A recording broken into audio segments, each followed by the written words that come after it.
जैसे कि नदी के बहाव के ऑपोजिट अगर आप तैरना चाहोगे तो आपके साथ गलत हो सकता है, उसी तरह शेयर मार्केट में अगर आप ट्रेंड के ऑपोजिट ट्रेड करोगे, शेयर को खरीदोगे, तो आपके जेब से पैसा निकलेगा ही निकलेगा। अगेन मार्केट ने अपना रेजिस्टेंस लेवल को तोड़ा, उसके बाद मार्केट फिर देखो आज कहाँ से कहाँ पहुँच गया। समझ में आ रहा है कि नहीं दोस्तों? टेक्निकल एनालिसिस में ब्रेकआउट और ब्रेकडाउन एक ऐसा पार्ट है ना, जिस पार्ट को सीखे बिना आप कभी भी टेक्निकल एनालिसिस में एक्सपर्ट नहीं बन पाओगे। तो आज की इस वीडियो में हम बिल्कुल आसान भाषा में सीखेंगे कि आखिर ये ब्रेकआउट और ब्रेकडाउन का मतलब क्या होता है और कैसे ब्रेकआउट और ब्रेकडाउन को समझकर आप शेयर मार्केट से पैसा कमा सकते हो। हम आज इसके ऊपर भी बात करेंगे। तो टेक्निकल एनालिसिस फ्री कोर्स का आज का हमारा तीसरा क्लास होने वाला है। हमने इससे पहले 2 क्लास ऑलरेडी बना के रखा है, तो अगर आपने वो दोनों क्लास को नहीं देखा है तो आप पहले ये दोनों क्लास को देख लो, तो ही आप टेक्निकल एनालिसिस को स्टेप बाय स्टेप सीख पाओगे। तो वो दोनों क्लास का लिंक आपको डिस्क्रिप्शन पर मिल जाएगा।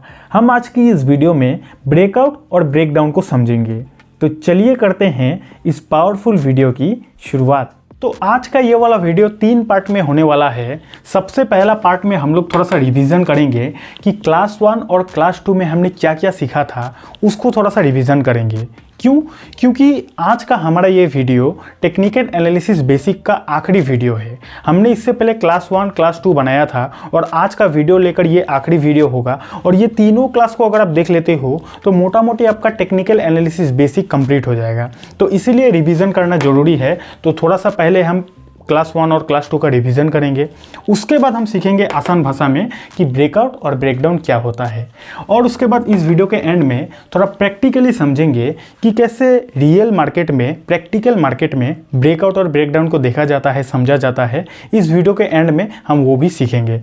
तो चलिए थोड़ा सा रिवीजन कर लेते हैं। तो हमने क्लास 1 में डिस्कस किया था कि अगर आपको टेक्निकल एनालिसिस का मोटा मोटी बेसिक सीखना है तो आपको 3 मेजर चीज़ें सीखना पड़ेगा। सबसे पहला होता है ट्रेंड, इसको सीखना पड़ेगा। उसके बाद सपोर्ट एंड रेजिस्टेंस को आपको सीखना पड़ेगा और ब्रेकआउट और ब्रेकडाउन को सीखना पड़ेगा।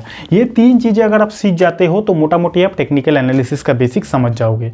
तो ट्रेंड के बारे में हमने क्लास 1 में बात किया था, सपोर्ट एंड रेजिस्टेंस के बारे में हमने क्लास 2 में बात किया था और ब्रेकआउट और ब्रेकडाउन के बारे में हम इस वीडियो में बात करेंगे। तो ट्रेंड को थोड़ा सा रिवीजन कर लेते हैं कि ट्रेंड का मतलब क्या था।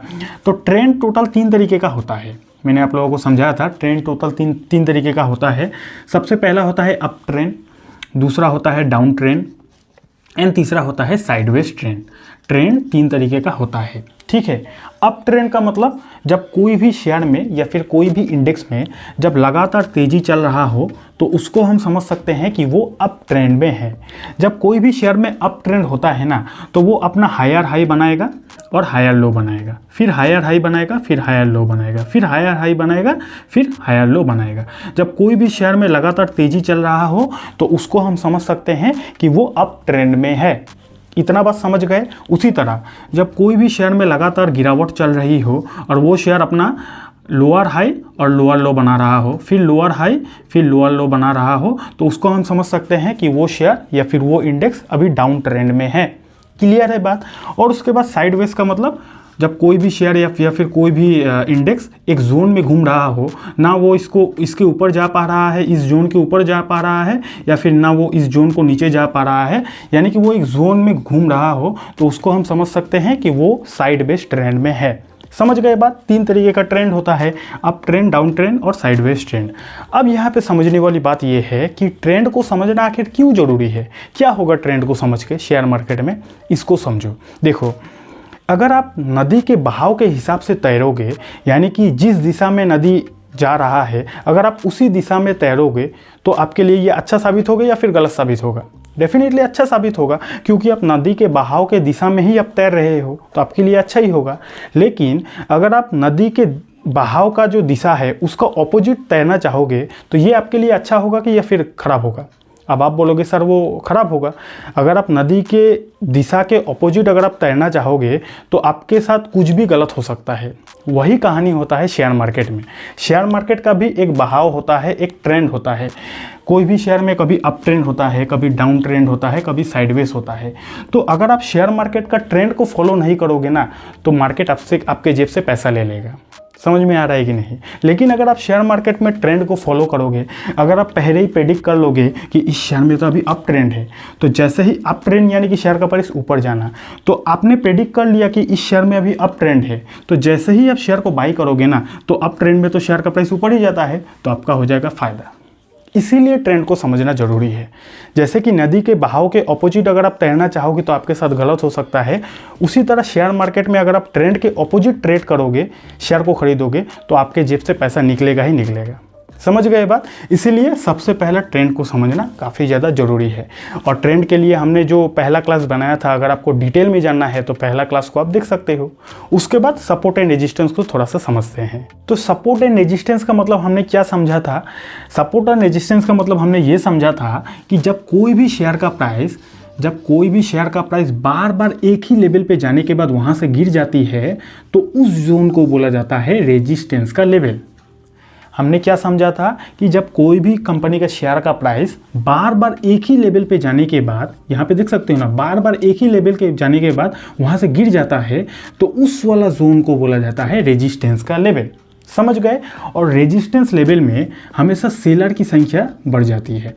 रेजिस्टेंस लेवल में सेलर की संख्या बढ़ जाती है, इसीलिए सेलर तो सेल करेगा, और सेल करता है सेलर, इसलिए वहीं से रेजिस्टेंस लेवल से ही शेयर का प्राइस गिर जाता है।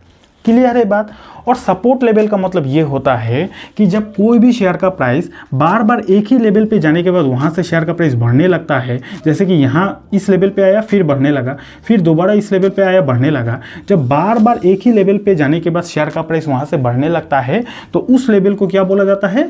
उस लेवल को बोला जाता है सपोर्ट का लेवल। हमने क्लास 2 में अच्छी तरीके से डिस्कशन किया था। समझ गए। और सपोर्ट वाला लेवल में हमेशा बायर की संख्या बढ़ जाती है। बायर की संख्या सपोर्ट वाला लेवल में बढ़ जाती है, तो बायर की संख्या बढ़ेगी तो शेयर को बाई करेगा, और शेयर को बाई किया जाता है काफ़ी हेवी मात्रा में, इसीलिए वहाँ से शेयर का प्राइस बढ़ने लगता है। समझ गए। तो इस शेयर का ये लेवल हो गया, इस लेवल को बोला जाएगा सपोर्ट का लेवल, और इस लेवल को बोला जाएगा रेजिस्टेंस का लेवल। समझ गए। तो ट्रेंड आपने समझ लिया, सपोर्ट रेजिस्टेंस आपने समझ लिया। तो चलिए अब इस वीडियो का टॉपिक पर कि ब्रेकआउट और ब्रेकडाउन का मतलब क्या होता है। तो क्या होता है ब्रेकआउट, क्या होता है ब्रेकडाउन, आइए समझते हैं। देखिए, ये जो ब्रेकआउट और ब्रेकडाउन होता है ना, इसका नाम में ही इसका अर्थ छुपा है। ब्रेक का मतलब क्या होता है? ब्रेक का मतलब होता है तोड़ना, और आउट का मतलब क्या होता है? आउट का मतलब होता है बाहर या फिर ऊपर। तो सिंपल भाषा में ब्रेकआउट का मतलब ये हुआ कि किसी भी चीज़ को तोड़ के ऊपर जाना। उसी तरह ब्रेकडाउन का मतलब क्या हुआ कि किसी भी चीज़ को तोड़ के नीचे आना। नहीं समझे बात? देखो, ये क्या मैंने ड्रॉ किया है, ये सपोर्ट और रेजिस्टेंस का मैंने ग्राफ को ड्रॉ किया है। तो सपोर्ट और रेजिस्टेंस कैसे काम करता है? जब भी कोई भी शेयर का प्राइस अपना सपोर्ट वाला लेवल को टच करता है, तो वहाँ से शेयर का प्राइस बढ़ने लगता है, और जब भी शेयर का प्राइस अपना रेजिस्टेंस वाला जोन को टच करता है, तो वहीं से शेयर का प्राइस गिरने लगता है। तो ब्रेकआउट का मतलब ये होता है कि ये क्या है? ये रेजिस्टेंस का जोन है। शेयर का प्राइस बार बार रेजिस्टेंस का जोन में जाने के बाद यहाँ से गिरता है, लेकिन इस जोन के पे जाने के बाद अगर इस जोन को वो तोड़ के ऊपर चला जाता है, तो उसको क्या बोला जाएगा? पहली बात तो इसने इस जोन को तोड़ा, तो तोड़ने को इंग्लिश में क्या बोला जाएगा? ब्रेक। सिंपल भाषा में इस जोन को इस शेयर ने तोड़ दिया, तो तोड़ने को इंग्लिश में क्या बोला जाएगा? ब्रेक। और ऊपर गया यानी कि ब्रेक आउट। सिंपल भाषा में इसी को बोला जाता है ब्रेकआउट। यानी कि जब कोई भी कंपनी का शेयर का प्राइस अपना रेजिस्टेंस वाला लेवल को तोड़ के ऊपर जाता है, तो उसको बोला जाता है ब्रेक आउट। समझ गए बात? उसी तरह जब कोई भी कंपनी का शेयर का प्राइस जब अपना सपोर्ट लेवल पे आता है और सपोर्ट लेवल को तोड़ के नीचे जाता है, तो तोड़ना यानी कि ब्रेक, और डाउन यानी नीचे जाना यानी कि डाउन। तो क्या हो गया? ये ब्रेक डाउन। समझ में आ रहा है कि नहीं? ब्रेकआउट यानी कि जब रेजिस्टेंस लेवल को तोड़ के ऊपर जाता है उसको बोला जाता है ब्रेकआउट, और जब सपोर्ट लेवल को तोड़ के शेयर का प्राइस नीचे जाता है तो उसको बोला जाता है ब्रेक डाउन। बस इतना ही कहानी होता है ब्रेकआउट और ब्रेकडाउन का। समझ में आ रहा है कि नहीं? तो ब्रेकआउट और ब्रेकडाउन आपने समझ लिया। अब हम समझते हैं कि हम कैसे पहले ही प्रेडिक्ट कर सकते हैं कि ये शेयर में ब्रेकआउट आने वाला है या फिर ये शेयर में ब्रेकडाउन आने वाला है। हम कैसे पहले ही इसको प्रेडिक्ट कर सकते हैं, आइए उसको समझते हैं। तो तो कोई भी शेयर में ब्रेकआउट या फिर कोई भी शेयर में ब्रेकडाउन कब होता है, तो थोड़ा आप लोगों को बताना चाहूँगा कि कोई भी शेयर में ब्रेकआउट और ब्रेकडाउन ना इतना आसानी से नहीं आता है। कोई भी शेयर अपना रेजिस्टेंस लेवल को इतना आसानी से नहीं तोड़ सकता और कोई भी शेयर अपना सपोर्ट लेवल को इतना आसानी से नहीं तोड़ सकता। मान लीजिए फॉर एग्जांपल ये एक राम नाम का कंपनी का ग्राफ है। मान लीजिए ये एक राम नाम का कंपनी का शेयर का ग्राफ है, ठीक है। तो राम नाम का कंपनी ने यहाँ पे ब्रेकआउट किया, तो ये कब ब्रेकआउट करेगा पता है? जैसे ही शेयर का प्राइस इधर गया तो यहाँ पे सेलर एक्टिव हो जाता है। तो अगर सपोर्ट रेजिस्टेंस का थ्योरी काम करेगा तो सेलर एक्टिव अगर हो जाएगा तो यहाँ से शेयर का प्राइस गिरना चाहिए, लेकिन यहाँ से तो शेयर का प्राइस बढ़ गया है। तो क्यों बढ़ा? इसका बहुत सारा रीज़न हो सकता है। या तो इस जगह पे कंपनी का कोई बड़ा प्रोजेक्ट मिल गया, इस कारण शेयर का प्राइस इस लेवल को तोड़ दिया, या फिर इस लेवल पे जब गया शेयर का प्राइस तो उस टाइम पे इस कंपनी को कोई बहुत बड़ा ऑर्डर मिल गया, या फिर ग्लोबल मार्केट का माहौल अच्छा है, या फिर अमेरिका का मार्केट का माहौल अच्छा है, या फिर कोई भी XYZ गुड न्यूज़ हो सकता है। उस गुड न्यूज़ की वजह से जैसे ही शेयर का प्राइस इस जोन पे गया उसके बाद गुड न्यूज़ आ गया, और गुड न्यूज़ आने के कारण इस शेयर ने रेजिस्टेंस लेवल को तोड़ के ब्रेकआउट करके शेयर का प्राइस ऊपर चला गया। समझ में आ रहा है कि नहीं? यानी कि रेजिस्टेंस लेवल को तोड़ना इतना आसान नहीं होता। रेजिस्टेंस लेवल को कोई भी कंपनी के शेयर का प्राइस तब तोड़ता है जब या तो उस कंपनी के बारे में कुछ अच्छा गुड न्यूज़ आ गया, या फिर उस कंपनी को कोई बहुत बड़ा प्रोजेक्ट मिल गया, या फिर उस कंपनी को बहुत बड़ा ऑर्डर मिल गया, या फिर सरकार का कोई ऐसा डिसीजन आ गया जिस डिसीजन की वजह से उस कंपनी को बहुत बड़ा फ़ायदा हो सकता है। ऐसा कुछ उस कंपनी के बारे में अगर बहुत अच्छा गुड न्यूज़ मिल जाता है तो उस वजह से शेयर का प्राइस तोड़ के ऊपर जाता है। समझ में आ रहा है कि नहीं? उसी तरह मान लीजिए ये राम नाम का कंपनी है, तो ब्रेकडाउन कब आता है? ये तो सपोर्ट वाला लेवल है ना, और सपोर्ट वाला लेवल को तोड़ना उतना आसान नहीं है, क्योंकि सपोर्ट वाला लेवल में हमेशा बायर एक्टिव रहता है। ये जो सपोर्ट का लेवल है, तो यहाँ से जो शेयर का प्राइस गिरा है तो इस लेवल पे हमेशा बायर रहता है, और बायर रहता है उसके बावजूद सपोर्ट का लेवल को तोड़ना ये बहुत बड़ा बात है। तो सपोर्ट लेवल कब टूटता है उसका नेगेटिव आप चिंता कर लो। या तो जब भी इस शेयर का प्राइस सपोर्ट वाला लेवल पे आया, इस लेवल पे आते आते इस कंपनी के बारे में कोई ख़राब न्यूज़ आ गया, या तो कंपनी का कोई डील कैंसिल हो गया, या फिर ग्लोबल मार्केट का माहौल ख़राब है, या फिर US का मार्केट का माहौल ख़राब है, या फिर सरकार का कोई ख़राब डिसीजन आ गया जिस डिसीजन की वजह से इस कंपनी के बिजनेस पर असर पड़ेगा, है ना। तो कोई नेगेटिव न्यूज़ आता है तो उस कंपनी का सपोर्ट लेवल टूट के ब्रेकडाउन हो जाता है, और कंपनी के बारे में अगर कोई पॉजिटिव न्यूज़ आता है तो रेजिस्टेंस वाला लेवल को तोड़ के कंपनी ब्रेकआउट करके ऊपर चला जाता है। सिंपल भाषा में समझ गए ब्रेकआउट कब होता है, ब्रेकडाउन कब होता है? अब जब भी कोई कंपनी का शेयर अपना रेजिस्टेंस लेवल को तोड़ के वहाँ से ब्रेकआउट करके ऊपर जाता है ना, तो अगर आप पहले ही प्रेडिक्ट कर लेते हो कि इस शेयर ने अभी रेजिस्टेंस लेवल को ब्रेक किया है, अब इस शेयर में ब्रेकआउट आ गया है, तो अगर आप पहले ही प्रेडिक्ट करके इस जोन में बाई करते हो ना, तो ब्रेकआउट करने के बाद शेयर का प्राइस ऊपर जाता है, तो इस जोन में बाई करने से आपको ऊपर जाते जाते प्रॉफिट हो सकता है। ये हो सकता है, लेकिन ये बार बार काम नहीं करता है। शेयर मार्केट का कोई फिक्स फॉर्मूला नहीं होता, शेयर मार्केट का कोई फिक्स रूल नहीं होता। ये मैं आप लोगों को वार्निंग देना चाहता हूं, ठीक है। शेयर मार्केट पूरा प्रेडिक्शन पर चलता है, अनुमान पर चलता है। मैंने बताया ना कि अगर कोई कंपनी के शेयर का प्राइस रेजिस्टेंस लेवल को तोड़ता है तो ब्रेकआउट आ जाता है, शेयर का प्राइस ऊपर जाता है। हाँ, ये 10 में से 7 बार हो सकता है, 10 में से 8 बार हो सकता है, लेकिन 10 में से 10 बार नहीं होता है, क्योंकि शेयर मार्केट का कोई फिक्स फॉर्मूला नहीं होता। समझ गए? अगर ऐसा फॉर्मूला होता कि ब्रेकआउट आने के बाद शेयर का प्राइस ऊपर जाता है, तब तो बच्चा शेयर मार्केट में आ जाता, सब कोई आके शेयर मार्केट में पैसा कमाता है ना। तो शेयर मार्केट का कोई फॉर्मूला नहीं होता। मैंने बस आप लोगों को थ्योरी समझा दिया कि ये होता है ब्रेकआउट, ये होता है ब्रेकडाउन। समझ गए? तो ब्रेकआउट लेवल जब टूटता है तो उसके बाद अगर आप बाई करते हो तो आपका हो सकता है प्रॉफिट, लेकिन उसके लिए भी आपको कंफर्मेशन करना पड़ेगा। और कंफर्मेशन कैसे कर पाओगे? जब आपको कैंडल स्टिक पैटर्न का पूरा नॉलेज रहेगा, तब आप इस चीज़ को पूरा कंफर्मेशन कर पाओगे कि वाकई में वो रियल ब्रेकआउट है या फिर फेक ब्रेकआउट है। समझ गए? उसी तरह जब सपोर्ट लेवल को तोड़ के शेयर का प्राइस नीचे जाता है, तो जैसे ही सपोर्ट लेवल टूटता है तो उसके बाद शेयर का प्राइस बहुत ज़बरदस्त गिरता है। ये भी 10 में से 7 बार 8 बार देखा जाता है, लेकिन 10 में से 10 बार ऐसा नहीं देखा जाता। कई बार ऐसा होता है कि कोई शेयर ने अपना सपोर्ट लेवल को तोड़ दिया, लेकिन अगेन वो ऊपर चला जाता है। ऐसा भी होता है। शेयर मार्केट बिल्कुल अनप्रेडिक्टेबल है, कुछ भी हो सकता है। तो समझ गए क्या होता है ब्रेकडाउन और क्या होता है ब्रेकआउट? तो चलिए अब हम थोड़ा प्रैक्टिकली समझ लेते हैं कि कैसे प्रैक्टिकल मार्केट में ब्रेकआउट और ब्रेकडाउन को देखा जाता है। तो चलिए लैपटॉप की स्क्रीन पर तो यहाँ पे मैंने अपस्टॉक्स में अपना डीमेट अकाउंट को ओपन कर लिया है। अगर आपके पास भी डीमेट अकाउंट नहीं है तो हमने कुछ अच्छे अच्छे ब्रोकर का लिंक नीचे डिस्क्रिप्शन पर दे दिया है, और जिन ब्रोकर को मैं खुद पर्सनली यूज़ करता हूँ उन ब्रोकर का लिंक भी आपको डिस्क्रिप्शन पर मिल जाएगा, राइट। तो चलिए अब हम ब्रेकआउट और ब्रेकडाउन को समझते हैं। तो निफ्टी 50 में हम लोग समझेंगे कि ब्रेकआउट और ब्रेकडाउन कैसे चेक किया जाता है। वैसे आप कोई भी पर्टिकुलर कंपनी के शेयर में भी चेक कर सकते हो, हम लोग निफ्टी 50 में चेक करेंगे, ठीक है। अब आप 1 डे के चार्ट में भी देख सकते हो, 5 डे के चार्ट में भी देख सकते हो, 1 ईयर का, तो 5 ईयर का, कोई भी चार्ट में आप देख सकते हो। तो हम लोग निफ्टी 50 को 5 ईयर के चार्ट में देखेंगे ब्रेकआउट और ब्रेकडाउन को, ठीक है।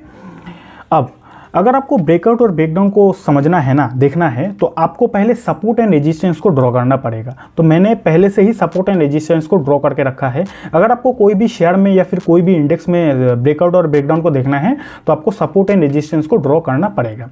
इतना बात क्लियर है। अब यहाँ पे आप देख सकते हो हमने निफ्टी 50 के चार्ट में सपोर्ट एंड रेजिस्टेंस को ड्रॉ किया है। ये रहा सपोर्ट का जोन, ये रहा रेजिस्टेंस, फिर ये रहा सपोर्ट, फिर ये रहा रेजिस्टेंस, ठीक है।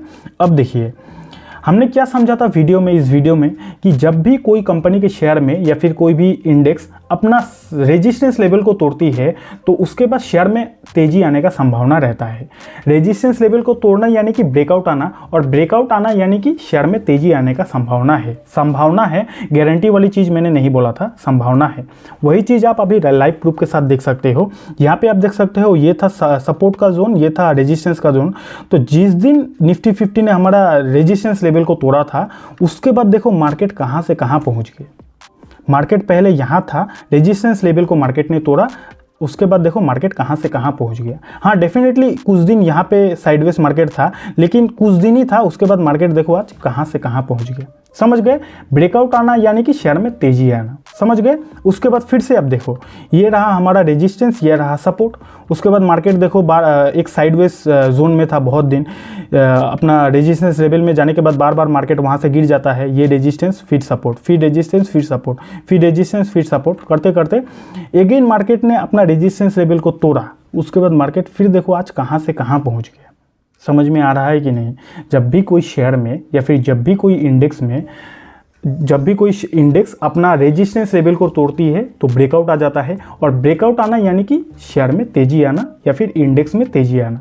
उसी तरह जब कोई शेयर या फिर जब कोई इंडेक्स अपना सपोर्ट लेवल को तोड़ती है तो ब्रेकडाउन आ जाता है, और ब्रेकडाउन आना यानी कि शेयर में गिरावट होना या फिर इंडेक्स में गिरावट होना। समझ गए? तो ये हमारा जो निफ्टी 50 था वो अपना रेजिस्टेंस लेवल को तोड़ते गया और निफ्टी 50 ऊपर जाते गया।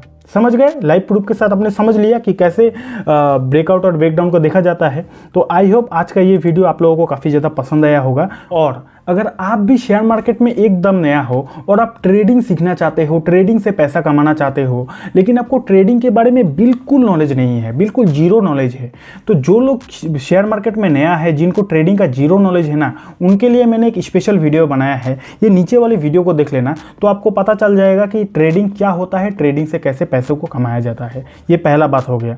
दूसरी चीज़, अगर आपने हमारा टेक्निकल एनालिसिस कोर्स का क्लास 1 और क्लास 2 को अभी तक नहीं देखा है तो ऊपर वाले प्लेलिस्ट को क्लिक कर देना, आप दोनों क्लास को देख पाओगे। Thank you so much video देखने के लिए।